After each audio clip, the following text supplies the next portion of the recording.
All right, let's take you to news on the go unfolding in the northwest. Now, there are indications that the retrieval of suspected zamazamas in Stilfontein will begin today. And this is after the Mineral Resources and Energy Department indicated that they're committed to getting the operation underway. There's currently what seems to be an impromptu briefing around this. Let's take you there live from Stilfontein.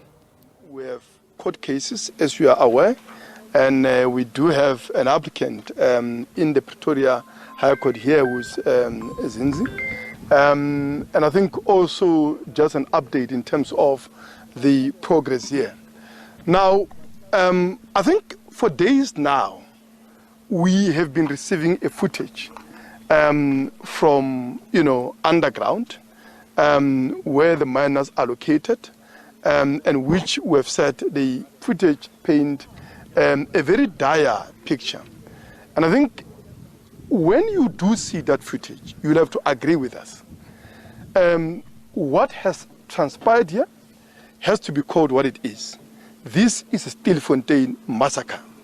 Because what this footage does, it shows, a pile of human bodies, of miners that died needlessly.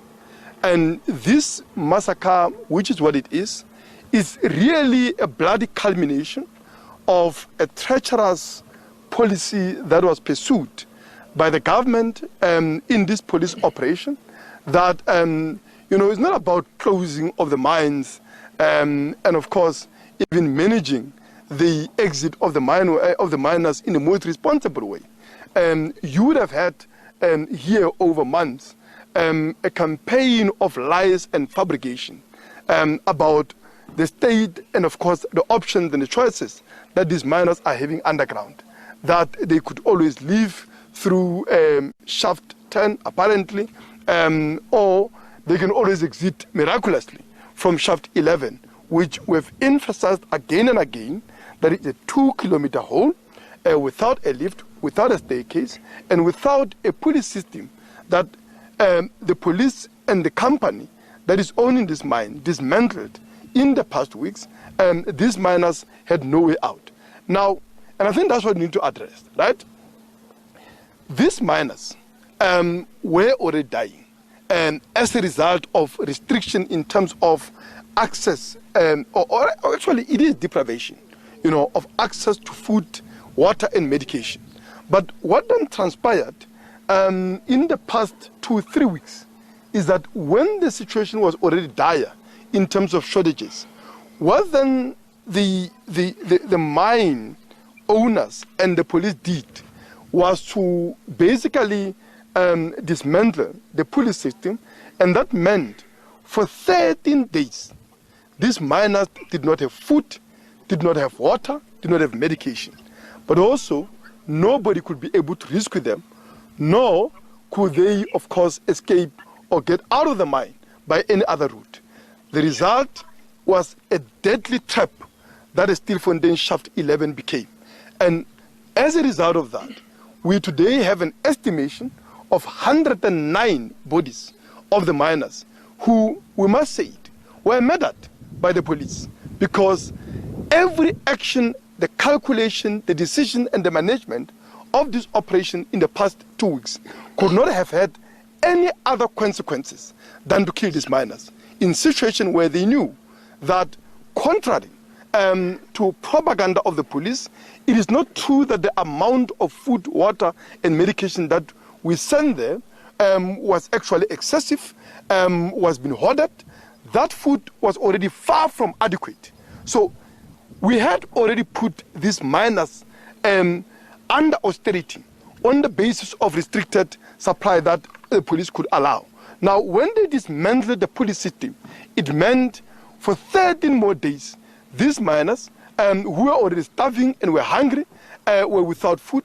The end result is that over 100 bodies are there underground, and you're going to see this for yourself on the footage. But even those that are still alive, they are barely surviving. You can see that they are, up to their bone, really. It's a living skeleton. That's the only way that you can describe the seriousness of their conditions.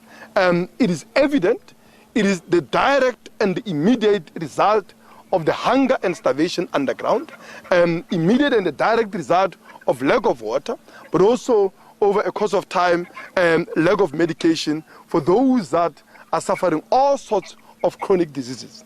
And I think this, for me, put to rest the treacherous lies and fabrication that the police have pursued in the past few weeks and so on. So that, insofar as a video, you see for yourself, and I hope you would really assist us in terms of telling the people of this country and the world what has really transpired here.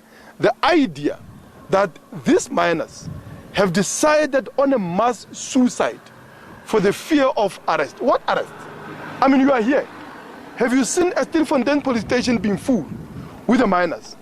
Since this operation started, I think approximately about 2,000 miners would have left these shafts, the different shafts in this area, and would have been processed by the police. And this is not the first time that we have this kind of operations. So the miners underground knew and understood that it is not true that they are going to be staying or are facing a long sentences, because what is happening? Many of them, without any criminal, investigation, charge, or of course case pending against them, were released most immediately in their hundreds, especially when they are South Africans. In the beginning, migrants were being deported immediately.